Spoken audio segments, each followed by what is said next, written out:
Sanjit is a bit of a digital pioneer. I met him when he was in short trousers and he was launching Squawka. And since then, he's had various businesses, sold various businesses. He is a digital entrepreneur, a digital engineer. And so he is about as good a person to get to follow up all the data references which were made this morning.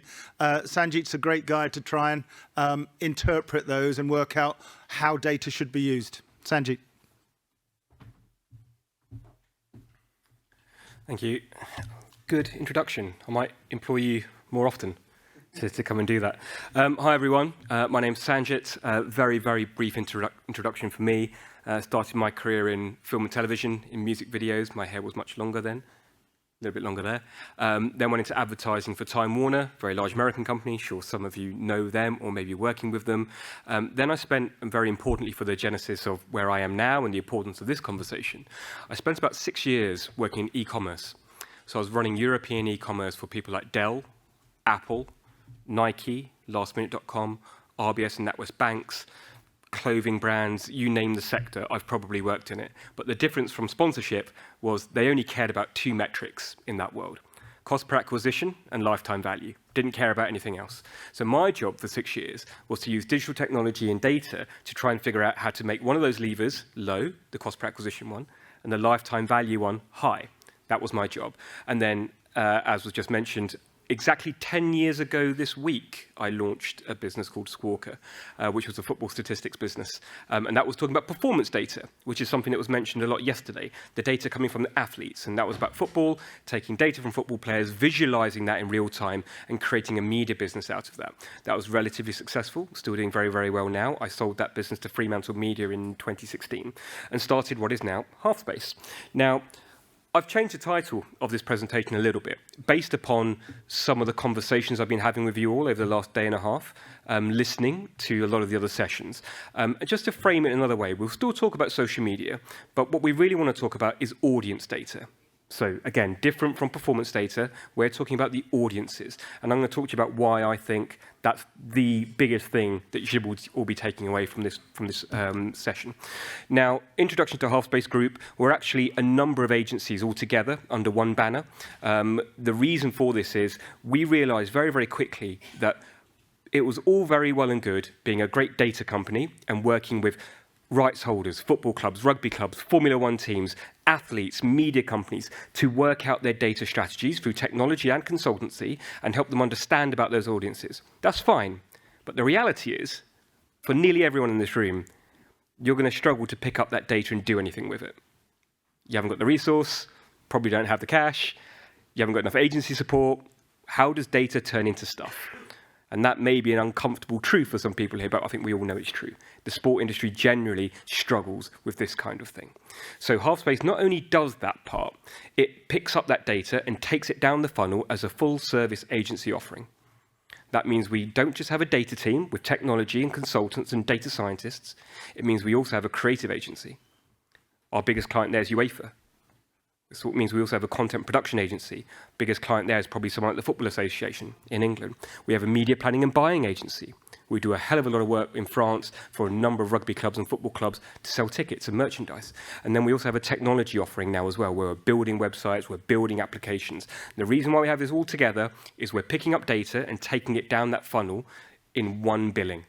And what this means is our clients aren't spending 15 to 30% margin times 6, 7, 8, 9, 10, 27 if you're a certain rights holder in golf. We found this is a really interesting model. We've been going for a few years now and we're in explosive growth at the moment. But what I'm here to talk to you guys about is your own data and your audience data, how to collect it and what to do with it. And there's a few issues here that we are facing, macro trends. A lot of this has already been covered. You'll see here some data around the decline in pay TV revenues. We know that's going down. Conversely, digital ad spend by brands and sponsors is going through the roof. A lot of that money is going to people like Facebook and Google, of course. We have a growing audience that prefers to stream. We also know that these are audiences who are very au fait with new technologies. We know that there is data available on these people, but if you know where to find it. Now, one of the sessions yesterday left me quite concerned And somebody mentioned in one of these sessions something about, okay, don't worry, you can put all your stuff into social media. No one young is going to websites. No one's going to apps. Just put your stuff into social media. I found that highly alarming because for all of you here who have big social media presences, and some of you have got huge social media presences, that's all fantastic. It's a great way to grow engagement and grow your fan base. You do not own that data. You don't own any of it. It's owned by the platforms. And the big weakness that you all have here in this scenario is if you've got a new commercial partner that you're pitching, if you're looking for a new source of revenue from someone who you're attracting by virtue of your large fan bases through social media, the pure fact of this rising trend of digital advertising means that anyone in this room, you, with your credit card right now, could open up your laptop and you could target one of these people's fans for 15p a click. You don't need to sponsor them. You don't have to have any relationship with them. But you can still go to those fans because you don't own that data. The platforms do. This is an issue. It's a real issue. And understanding how to take back that data doesn't mean you stop doing social media. It means you have to be thinking about how you're collecting your own data, combined with some new platform technology. And some of the stuff I'm going to show you today has never been presented before. So you're all my guinea pigs.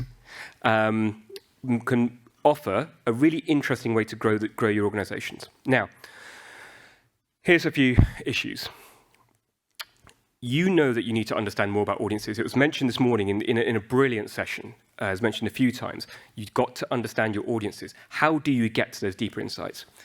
Measuring what those audiences are doing, not just in a commercial sense with partnerships, how they're reacting to people that you're working with, but from a marketing sense as well, to understand behaviors across channels is really difficult. For those of you that have ever logged in to Facebook Analytics or Twitter Analytics, you'll know that they're all totally different platforms. There is no connection between them. And actually, if you're in your... Hello? Someone transcribing as we're talking. And if you've got your own first-party data set, that means data that your fans have given you, so that could be email address, it could be postcode, phone number, then the onus is on you to try and build that bigger picture. A lot of the work that we're doing is whenever someone's coming to one of our clients, and that could be a rights holder, a football club, for example, we're collecting not just that first-party data, we're also trying to collect as much data as we possibly can that's opted in and GDPR compliant. Things like this. Device IDs. Every phone, laptop, and tablet in the world has its own device ID. Cannot be cloned. A cookie ID. You've all accepted cookies at some point, I'm sure. And also browser IDs, so the browser that you're using. These are all very distinctive. And what our team do is once we've got those IDs, we are working with people like Experian, MasterCard. We're working with one of the world's largest organizations that have data share opportunities, and we're able to start to look at their data and match that and try to say, okay, great, well, we know X amount of people are coming to our client website. How do we know more outside of our universe? And this is where it gets really interesting. We've been able to do projects such as trying to profile who is in market for a new car without having to ask the audience. We're able to look at all of these third-party data sets and build a probabilistic model around who is in market for a new car and actually who is their favorite player and what is their consumption behavior. Not just for the reason of handing over a report, because we know that doesn't work for most people in this room. Actually, what you really require is working with a sponsorship team, your own sponsorship teams, to help use the data to fuel those packages that you're building. However, that's just stage one. That may have sounded complicated, but we're way past that now. There's a few issues that need to be addressed here. Privacy, so GDPR is a really important thing. Being respectful of your audience's data is really, really important. Google, Amazon, Facebook, those pots of data that they sit on that you don't get access to, we call those walled gardens. Okay, that's theirs, it's not yours. It isn't their business model to be giving you data. Their business model is to monetize the data that you are helping them collect, right? And that's not an evil thing, that's just how their businesses work. And there's lots of good things for you in that, but you need to be aware of that. So understanding how you can get more data out of these walled gardens is a crucial issue. Measurement across all of these platforms clearly is an issue because they're all totally different platforms. How the hell do you bring all this stuff together? And then sharing and scaling, because the biggest brands in the world all want to understand the data behind your organizations. They want to understand these fan behaviors. They want to know who is in market for a new car. And if you can't tell them, then there's plenty of other places they can spend their money. So the challenge is really about realizing partner value. So the interesting thing about sports is really there's just a handful of revenue streams. We all know this. You know, we know about media rights, we know about sponsorship, ticketing, merchandise, events, these kind of things. But within those sectors, there's so many different players who are collecting their own data that you guys don't see. So how do you bring all these stakeholders together for everyone's benefit to drive more value? How do you bring all these siloed data sets together to drive something really interesting? And that could be personalization of content, of experience, which is something that was mentioned this morning. It could be commercial value, which is primarily what we'll look at here. The reason why no one's seen these slides yet is there's a brand new product that we're launching in the next couple of months called Deadbolt. What we've been able to do is we've been able to build a piece of technology, some of ours, some of other people's, and we've had to partner to bring together something which enables, and I've used Levi's here as an example of a partnership or a sponsor. We're able to build a model where we can look at your first-party data, your audiences. We can look at the partners' audiences, and in a totally GDPR-compliant way, where nobody sees each other's data, release a platform where we can match those two data sets and turn around to the partner and say, well, the reason why you should be partnering with World Sailing, I don't know if World Sailing are in the room. Are they here? I don't know. Don't know why that came to my head. The reason why you should be partnering with World Sailing is 82% of their fan base is not in your customer data set. And actually another 56% of those match exactly your core customer in terms of location, demographic, economic value, etc., etc., etc. The other part of this is being able to tap into what we're calling these walled gardens. In all reality, there's only a handful of rights holders and federations and governing bodies in the world who are of the size where they can compete with a big media buy. Right? Your audiences aren't that big. So your activation comes through digital.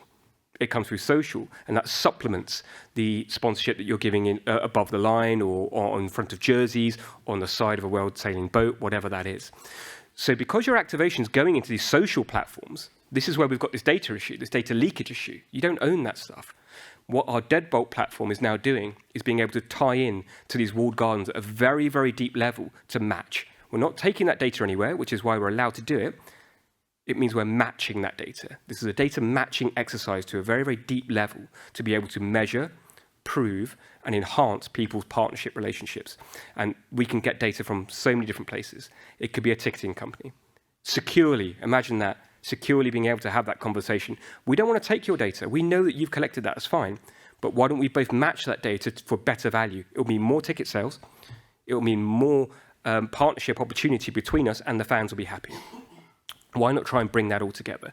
Now, the top e-commerce brands in the world are using technology like this now and have been doing for about 18 months. No one in the sports world is looking at stuff like this to this kind of level. And that's why we're so excited about getting this out to market.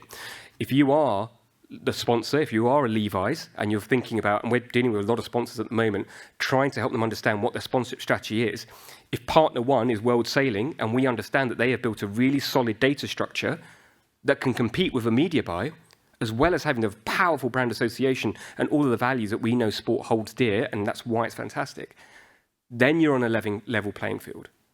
Then you're able to compete for these budgets. And this is where it gets super interesting. We've built this platform to have a number of business intelligence keys, we call them. Frequency, reach, overlap, viewability, user journey, and the fan customer attribution.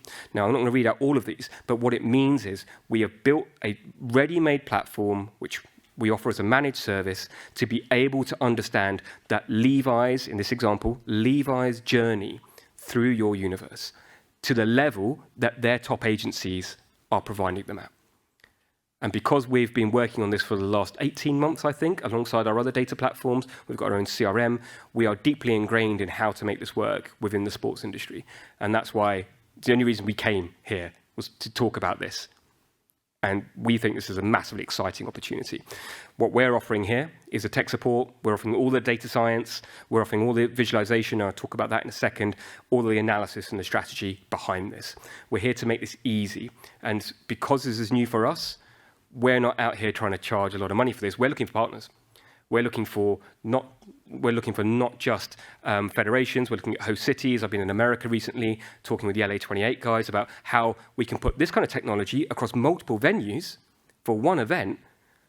What does that mean for brand partnerships? What does that mean for ticket sales? What does that mean for rights strategies? What are we actually able to do once we have this level of analysis, actionability, and activation in sport? The visualization is whatever people want it to be. Email overlap, social media overlap. This is all now a reality. And we've never had this. People in the stream have never had this before. Sport has never had this before. Only the top e-commerce brands have. So we're super excited by able to offer this out. I know we've only got a couple of minutes and there's probably going to be some questions. So I'm probably just going to go straight to two quick examples. One, this is with a client of ours called The Racer, a media group. We help these guys drive over $1 million of brand new revenue in 4 weeks by virtue of the data that we had. This is all catalogued. Happy to introduce you to them to prove that. And last one, we've used the data in other ways. So Harlequins Rugby Club, some of you work with them, some of you know them. This is a couple of years ago. We helped them break the club world record for women's sport by using data to analyse what the campaign should be, building that campaign, filming that campaign, delivering all the media, and I think the ROI was something like nearly 14 times what they spent to drive that. Data at the heart of all activations, data at the heart of the organisations, absolutely brings revenue if you're willing to commit to it, and it doesn't cost a lot of money. It's just about accepting that this is something that needs to be done. I'm happy to answer questions now. I'm not going to allow you to do that. However, Sanjit will be here at dinner for drinks and tomorrow. Yep. And his email address is there. Halfspace are Googleable. And I would like to thank you for launching Deadbolt here and congratulate you for getting half an hour of information into 15 minutes. But if his mind works that fast, imagine what he can do for your business.